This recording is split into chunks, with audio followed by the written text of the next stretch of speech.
3 million passengers via waterways and Blue Line Rail. Nigerian Safety Investigation Bureau begins investigation as passenger airline overshoots runway in Lagos Airport. On the front, authorities evacuated over 100,000 people as heavy rain continues to lash southern China. In sports, Nigeria is set to host Beach Volleyball Nations Cup. Now the details. I am Taiwo Baruwa.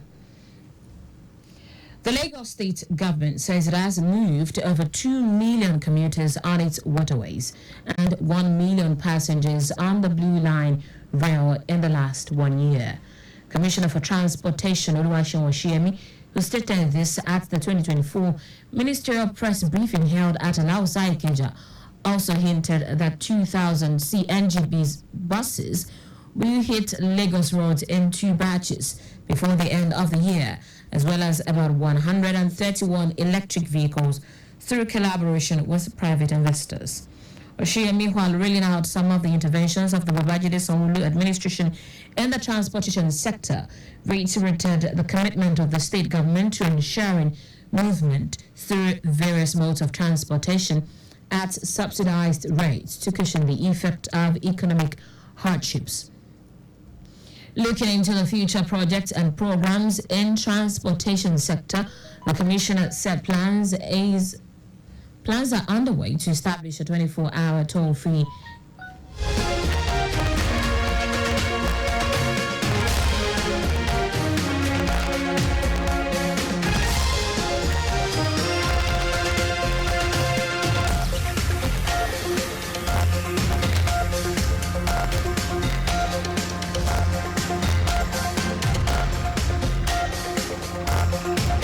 Oshiemi, while reading out some of the intervention of Babajide Sanwo-Olu administration in the transportation sector, reiterated the commitment of the state government in ensuring movement through various modes of transportation at subsidized rates to cushion the effect of economic hardship.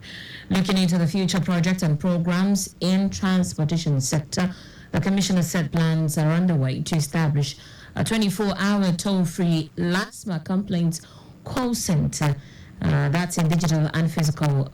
Unveil 25 new ferries, jetties, while survey is currently ongoing with the Lagos Area Metropolitan Transport Authority, LAMATA, to carry out survey on 8 quality corridors to know the numbers needed across the state. The Lagos state government has made a stride to provide more options for commuters, enhance integration between different modes of transport, making it seamless to travel, reduce traffic congestion at key major corridor points with corresponding reduction in travel time, promote a transport system that is integrated and give options to its citizens. Oshiemi, who was joined by the Special Advisor on Transportation, Shola Giwa, Permanent Secretary Olawale Musa, and heads of agencies in the ministry, urged residents and motorists to contact the Ministry of Transportation through 8 hotlines. That's on 0902 00 9000 or 0902 000 4000 to report issues and cases.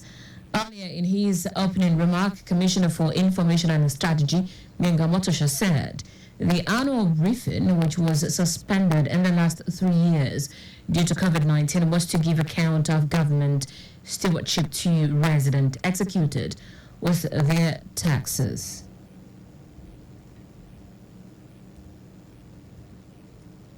Our correspondent Adela Akinele quotes the Commissioner for Transportation also appealing to residents to visit Lagos State Portal to authenticate amount of fines before payment if apprehended, but stressed that plying of one way will not be tolerated, as stringent measures will be taken against traffic offenders in the state.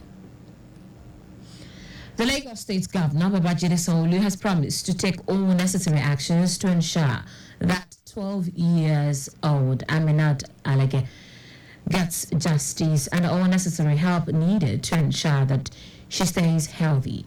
Aminat Alege was injured while the police were trying to quell a clash between secondary school pupils in Agege area on the 9th of February 2024. The governor, who was represented by the secretary to the state government, Abimbola Saluhonde, stated this during the visit to the parents of the victim at number 22 Yokwamala Street, Cement, Agege Road, Lagos State.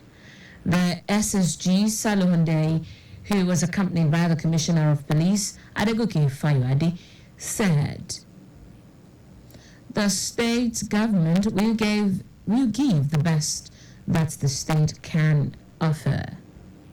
We are all here just to show to them that we care. Lagos cares, and we care for the family. She represents every child that has a future in Nigeria, every child that we believe in, and will not let any negative thing take that belief and that capability away from her. She will be fine. We believe God for her. We stand with you, Nana, and we stand with your parents. The parents of the victim, Mr. Mudashiru and Mrs. Maleke, called on the Lagos state government to assist their daughter and ensure she gets adequate health care needed. I want Lagos state government to help me. I want my daughter to see, because I believe she can see again. If they can do anything, government should just help me. Because look at me, look at where we are, look at that's the shop we are manning. They should help me. They should help me and my daughter. I just beg the government, maybe help me, but take care of her. Because I want good education for them. Because I want to struggle myself. With any capacity I have, I want to train them. And now, nothing again. See that February, I probably many promises, I don't see anything. Even to get money to carry out Google last hospital or every Thursday, it's no money, no any. Please, I beg the government, I beg, let me take care of this girl. The victim, while sharing her ordeal, calls on the state government to help restore her sight, as she still has many great things to achieve in life. There are some students there, they always fight on Friday, and I want to go and pray, and I don't come outside whenever they are fighting, because when they call prayer, people used to be rushing to go and pray. Maybe because of the crowd, the police saw there, they start shooting there. Then I hide beside one car at the front of the mosque. Immediately I want to run, as others ran inside, the tear gas hit my eye. Then the police took me to their police station. They were arguing. The jab I used to cover my eye was soaked. One man there now said that they should take me to the hospital before they now took me there. Then my parents was there that time. Although the victim, Aminat Alege, whose birthday falls on 1st of May 2024, is requesting the Lagos State Governor's presence to celebrate the day with her and make it more memorable. As part of effort to ensure a seamless takeoff of the Lagos State Certified Accreditors Program, CAP, the Lagos State Building Control Agency, LAPCA, has commenced rigorous integrated training for 8 officials stationed across all districts, divisions and departments. Speaking at the program, the special advisor to the governor on EGIS and urban development, Olajide Babatunde, explained that the main reason for the partnership, which has been in the pipeline since 2021, is basically for zero tolerance to building collapses through robust monitoring and inspection of all ongoing constructions in the state, as the government cannot do the job alone. He noted that Lagos is blessed with large numbers of professionals in the built environment who are ready to bring in their expertise and capacity to ensure that buildings in the state are constructed to meet international standards. Welcoming participant to the in-house training program, General Manager Lapka Balahoki said the training will be in batches and is being facilitated by seasoned professionals in the built industry.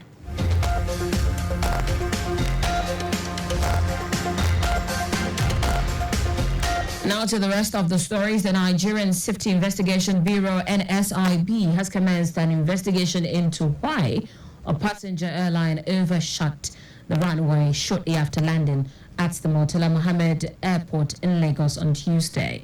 Confirming the probe, the Director of Public Affairs, NSIB, Wunmi Oladeji, said investigators are currently on the site of the incident as investigation has commenced. Oladiji said the agency will be relied on the investigators' report to give the next update. Meanwhile, the management of the airline in a statement said the pipeline flew into Lagos from the Nnamdi Azikiwe Airport, Abuja, with 83 passengers on board. It added that they all disembarked unhurt. The Minister of Power, Adebayo Adelabu, has blamed inadequate financing and insufficient gas supply as some of the factors responsible for the energy deficit across the country. The minister stated this in his opening address at the Power Sector Stakeholders Interactive Dialogue organized by the House of Representatives Committee on Power in Abuja. Adelabu, who lamented the current state of power supply across the country, assured Nigerians of the determination of the President Bola Tinubu-led administration to address the challenges and make Nigeria a suitable place for business. The event was attended by the Speaker of the House of Representatives, Tajuddin Abbas, Chairman, Senate Committee on Power, Enyinaya Abaribe, his House of Representatives counterpart, Victor Omokolo, among others. In foreign news now, China has evacuated more than 100,000 people as heavy rain continues to lash the southern province of Guangdong. Authorities raised the highest level of alarm on Tuesday as the storm showed no sign of letting up. Flooding has already killed 4 people, with another 10 reported missing in just the latest episode of extreme weather to hit China as climate change affects the country. Torrential rains have been swelling rivers in Guangdong, prompting state media to warn of risk of floods at a level seen around once a century. Footage from across Guangdong showed flooded villages, farmland and cities, along with collapsed bridges and floating vehicles. In sport now, Nigeria has indicated interest to host the 2024 Under-19 Boys and Girls African Beach Volleyball Nations Cup. The president of the Nigeria Volleyball Federation, Musa Nimrod, stated this at the end of the 2024 President Beach Volleyball Cup in Kaduna State. Nimrod said the federation possesses a different cadre of players who can represent the country at various beach volleyball tournaments. He expressed satisfaction in the quality of play exhibited by the younger players at the President's Cup. Nimrod also revealed that Nigerian players will embark on a West African tour before the commencement of the beach volleyball Olympic qualifiers next June. And that's it on the news at 4. But just before we go, please do not drive beyond specified speed limits. You can follow us and like all our various social media platforms: X, Traffic Radio 961, Instagram, Lagos Traffic Radio 961. Subscribe and watch our news and programs live on YouTube at Traffic Radio 961. You can also visit our website at trafficradio961.ng. Did you know that the Sanwo-Olu administration launched a mobile application designed to facilitate easy access to water transportation services in the state? You can get more details on the Lagos State Government website. To end the news, here are the highlights of the major stories. The Lagos State Government said it has moved over 2 million commuters on its waterways and 1 million passengers on the Blue Line Rail in the last 1 year. Commissioner for Transportation Oluwaseun Oshiyemi stated this at the 2024 Ministerial Press Briefing commenced in Alausa, Ikeja. The Nigerian Safety Investigation Bureau, NSIB, has commenced an investigation into why a passenger airline overshot the runway shortly after landing at the Murtala Mohammed Airport, Lagos, on Tuesday. We also told you that China has evacuated more than 100,000 people as heavy rain continues to lash on the southern province of Guangdong.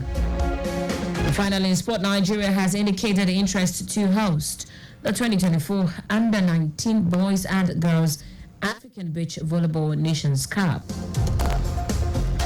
For contact with the newsroom, send a message to info@trafficradio961.ng. That ends the news broadcast compiled by Abiola Fagbolagun. I am Taiwo Baruwa. Thank you for listening.